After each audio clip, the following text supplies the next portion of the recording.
Shalom saudara-saudara yang terkasih dalam Tuhan Yesus Kristus. Selamat pagi. Renungan kita pada hari ini diambil dari Keluaran pasal yang keempat, ayat 1 sampai yang ke-17. Judul renungan kita pada hari ini adalah saat merasa tidak mampu. Apa kita merasa penuh kekurangan sebagai orang tua? Atau apakah kita merasa kekurangan sebagai seorang pasangan? Apakah kita merasa tidak mampu untuk menerima sebuah tanggung jawab yang diberikan kepada kita? Semuanya itu mungkin saja terjadi dan sejujurnya itu adalah hal yang normal.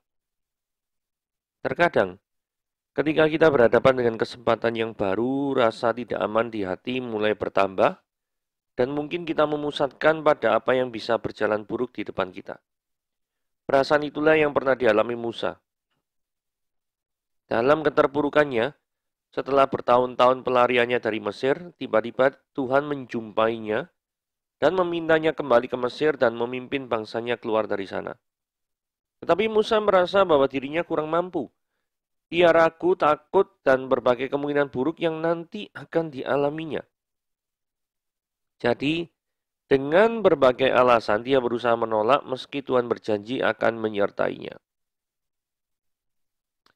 Ketika kita mendapat sebuah tanggung jawab baru, selalu ada 3 pilihan yang dihadapkan kepada kita. Pertama, kita memilih kalah sebelum berperang. Kedua, kita berusaha meloloskan diri dengan berbagai alasan. Ketiga, kita bersedia melangkah dengan mengingat janji Tuhan bahwa jika Ia memanggil, maka Dia akan menyertai dan memampukan. Kita tahu apa yang kemudian Musa lakukan terhadap panggilan Tuhan. Dia berkata ya pada Tuhan, dan janji Tuhan pun digenapi dalam hidupnya. Dia yang selalu mencoba menghindar, tapi kini dia mengalami benar penyertaan Tuhan yang memampukannya melaksanakan tanggung jawab besar itu. Jika Tuhan memanggil kita dan memberi kita sebuah tanggung jawab, maka Dia juga akan menolong kita untuk menyelesaikannya. Oke? Mari kita lihat eksposisinya ya. Tidak setiap orang adalah serba bisa. Tetapi selalu ada cara bagi suatu tim untuk menjadi serba bisa. Oke. Bacaan kita diambil dari Keluaran pasal yang 4 ayat 1 sampai 17. Lalu saat Musa, bagaimana jika mereka tidak percaya padaku dan tidak mendengarkan perkataanku, melainkan berkata, Tuhan tidak menambahkan diri kepadamu. Tuhan berfirman kepadanya, apa yang ada di tanganmu itu? Jawab Musa, tongkat. Firman Tuhan, lemparkanlah itu ke tanah, dan ketika dilemparkannya ke tanah, maka tongkat itu menjadi ular, sehingga Musa lari meninggalkannya. Tetapi firman Tuhan kepada Musa, ulurkanlah tanganmu dan peganglah ekornya. Musa mengulurkan tangannya, ditangkapnya ular itu lalu menjadi tongkat di tangannya. Supaya mereka percaya bahwa Tuhan, Allah nenek moyang mereka, Allah Abraham, Allah Ishak dan Allah Yakub telah menambahkan diri kepadamu. Lagi firman Tuhan kepadanya, masukkanlah tanganmu ke dalam baju, dimasukkannya tangannya ke dalam bajunya, dan setelah ditariknya keluar, maka tangannya kena kusta putih seperti salju. Setelah itu firman-Nya, masukkanlah tanganmu kembali ke dalam bajumu. Musa memasukkan tangannya kembali ke dalam bajunya, dan setelah ditariknya keluar, maka tangan itu pulih kembali seperti badannya. Jika mereka tidak percaya kepadamu dan tidak mengindahkan tanda mujizat yang pertama, maka mereka akan percaya pada tanda mujizat yang kedua. Dan jika mereka tidak percaya pada tanda kedua mujizat ini, dan tidak mendengar perkataanmu, maka engkau harus mengambil air dari sungai Nil, dan harus kau curahkan di tanah yang kering, lalu air yang kau ambil itu akan menjadi darah di tanah yang kering itu. Lalu kata Musa kepada Tuhan, Tuhan, aku ini tidak pandai bicara. Dahulu pun tidak, sejak engkau berfirman pada hamba-Mu pun tidak. Sebab aku berat mulut dan berat lidah. Tetapi Tuhan berfirman padanya, siapakah yang membuat lidah manusia, siapakah yang membuat orang bisu atau tuli, membuat orang melihat atau buta? Bukankah aku ini Tuhan? Oleh sebab itu pergilah, aku akan menyertai lidahmu dan mengajar engkau apa yang harus kau katakan. Tetapi Musa berkata, Tuhan, utuslah kiranya siapa saja yang patut kau utus. Maka bangkitlah murka Tuhan terhadap Musa dan ia berfirman, bukankah di situ Harun orang Lewi itu kakakmu? Aku tahu bahwa dia pandai bicara. Lagi pula ia telah berangkat menjumpai engkau. Dan apabila dia melihat engkau, dia akan bersuka cita dalam hatinya. Maka engkau harus berbicara kepadanya dan menaruh perkataan itu ke dalam mulutnya, dan aku menyertai lidahmu dan lidahnya, dan mengajarkan kepadamu apa yang harus kamu lakukan. Dia harus berbicara bagimu pada bangsa itu, dan dengan demikian dia akan menjadi penyambung lidahmu, dan engkau akan menjadi seperti Allah baginya. Dan bawalah tongkat ini di tanganmu, yang harus kau pakai untuk membuat tanda-tanda dan mujizat. Nah, kita lihat di ayat yang pertama, Musa ini meminta tanda ya. Karena Musa ini ragu gini, jika mereka tidak percaya kepadaku dan tidak mendengarkan perkataanku, melainkan berkata, Yahweh tidak menampakkan diri kepadamu. Nah, jadi ada keraguan. Buktinya apa kalau aku ini disuruh sama Tuhan?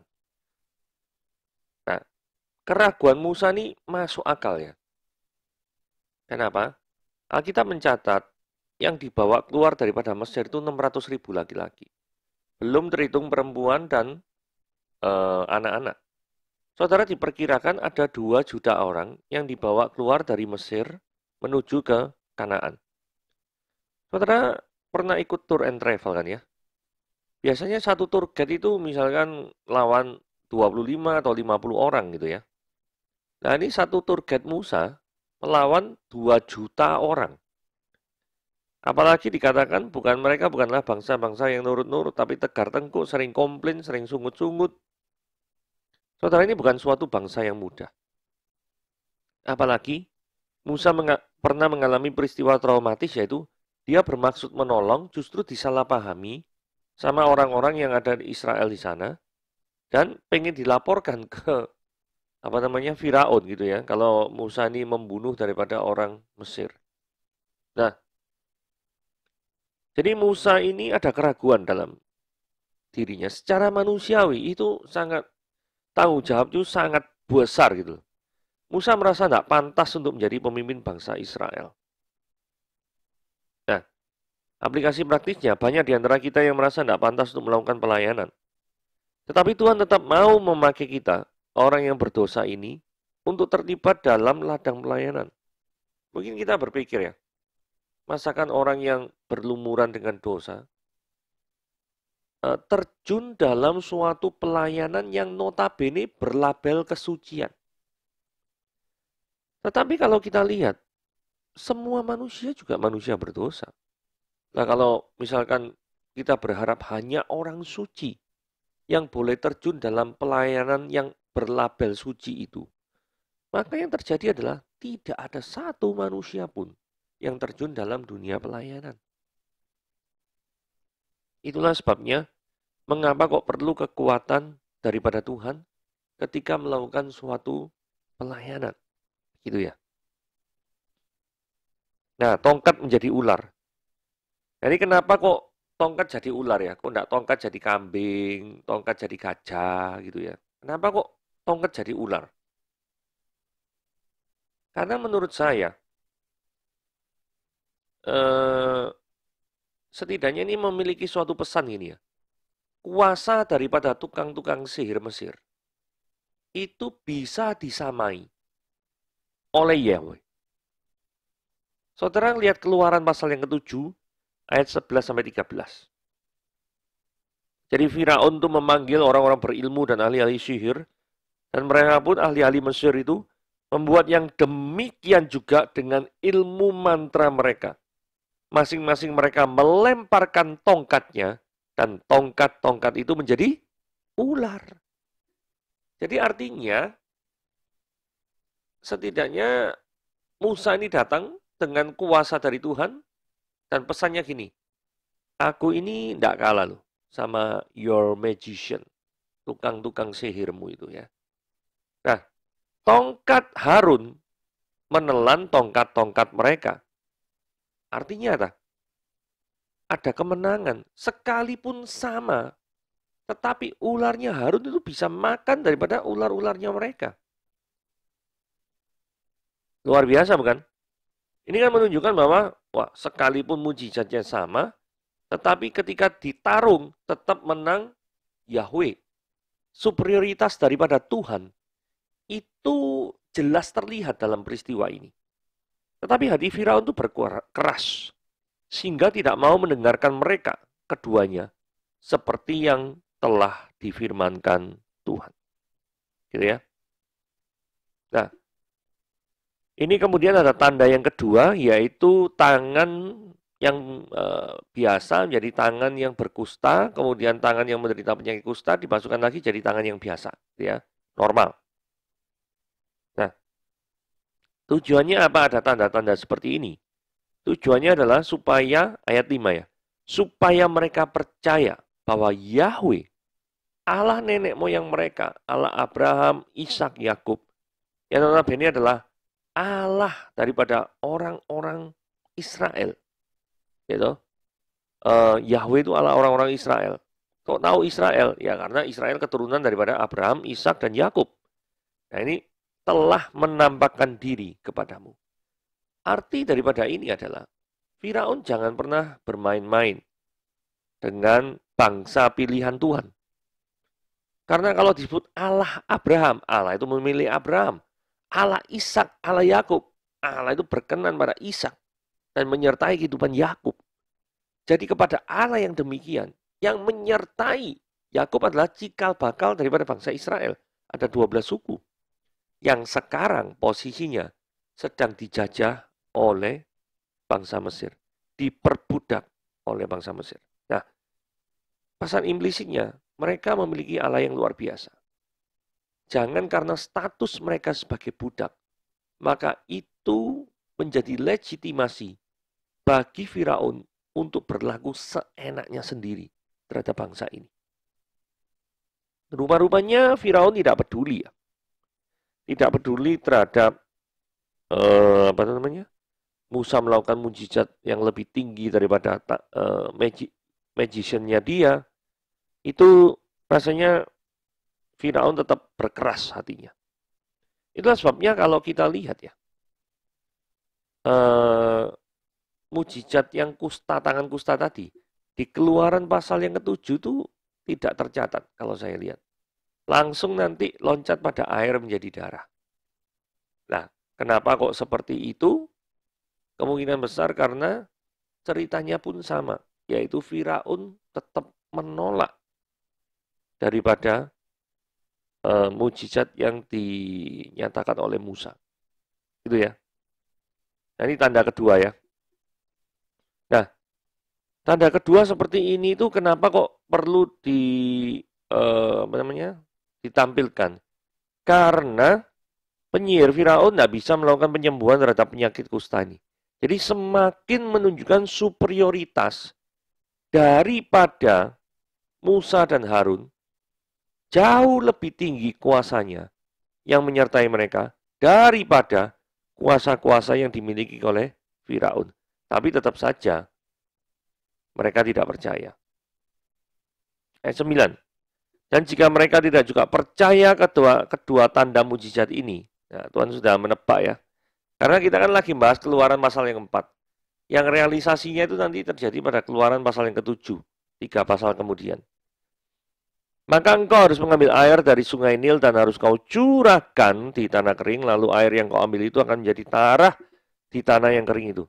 Ini permulaan dari 10 tulah di Mesir yang terkenal itu, yaitu air menjadi darah. Nah, kenapa kok ini yang dipilih pertama kali? Karena air dari sungai Nil itu menjadi sumber kehidupan daripada rakyat Mesir. Jadi jikalau yang menjadi sumber penghidupan yaitu air dari sungai Nil, ini sudah menjadi darah, tidak bisa digunakan lagi, maka engkau menaruh pengharapanmu pada apa? Nah, ini pesan implisitnya seperti itu. Jadi terkadang orang itu begitu kerasnya sehingga suatu kebenaran yang sudah sangat jelas terbukti pun, yaitu air menjadi darah ini, hati nuraninya tetap tidak mau mengingkarinya. Tetap mau mengingkarinya.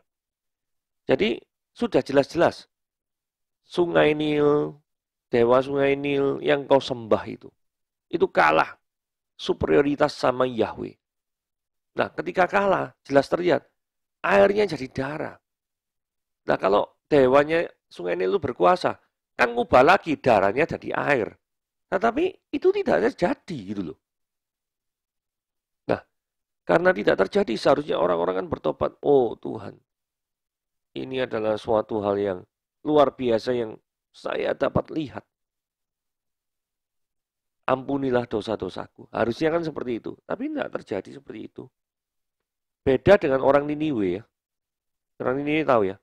Yunus itu khotbahnya tidak niat ya. Ayo, ini 40 hari berpuasalah. Kalau tidak, Tuhan akan tunggang balikan daripada kotamu. Yunus tidak melakukan mujizat, tidak melakukan apapun seperti ini. Ini kan Musa melakukan mujizat. Langsung takut semua itu penduduk Niniwe. Jumlah 120.000 orang itu. Yang firman Tuhan berkata tidak bisa membedakan tangan kiri dan tangan kanan. Tidak ada mujizat, tidak ada apapun. Langsung mereka tobat. Ini sudah ada mujizat yang luar biasa. Seharusnya itu bisa membuat orang itu untuk melihat kuasa di balik Musa dan Harun ini luar biasa.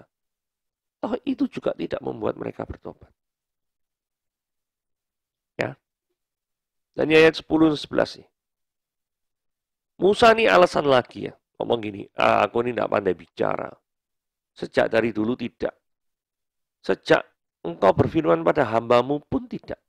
Sebab aku ini berat mulut dan berat lidah. Jadi kemungkinan besar Musa ini pribadi yang introvert bukan ekstrovert yang seperti orator gitu ya. Yang pandai berpitato, pandai berbicara di depan umum. Terus Tuhan jawab gini, siapakah yang membuat lidah manusia? Siapakah yang membuat orang bisu atau tuli? Membuat orang melihat atau buta? Bukankah aku, yakni Tuhan, Yahweh? Saudara, ini penting sekali ya. Jikalau kita merasa lemah, maka mintalah kekuatan dari Tuhan. Apalagi jikalau memang Tuhan yang minta dan Tuhan yang utus kita, maka pastilah segala kelemahan kita ada solusinya. Jadi jangan khawatir dengan tugas dan pelayanan kita yang menemui jalan buntu. Yang kita kira menemui jalan buntu. Karena jika Tuhan yang utus, maka Tuhan akan memberikan solusi jalan keluarnya. Itu ya. Oke. Ini menarik nih. Menjadi serba bisa. Nah, Tuhan ngomong, pergilah, aku menyertai lidahmu dan mengajar engkau. Apa yang harus kau katakan? Tuhan janji, aku ini akan bimbing kamu. Tapi Musa ini ngomong gini, Tuhan, utuslah kiranya siapa saja yang patut kau utus. Loh, sudah disertai Tuhan, janji Tuhan ini sendiri, Musa tetap tidak mau. Ini saya membuat Tuhan jadi emosi nih ya. Ayat 14 berkata, bangkitlah murka Tuhan terhadap Musa. Sampai-sampai Tuhan ini harus menjelaskan secara teknis ya, tata cara bagaimana Tuhan tolong Musa melalui Harun. Tuhan ini ngomong gini, bukankah di situ ada Harun? Orang Lewi itu, kakakmu. Jelas ya, bukan orang lain. Kakakmu, artinya apa? Lu bisa percaya orang ini gitu loh.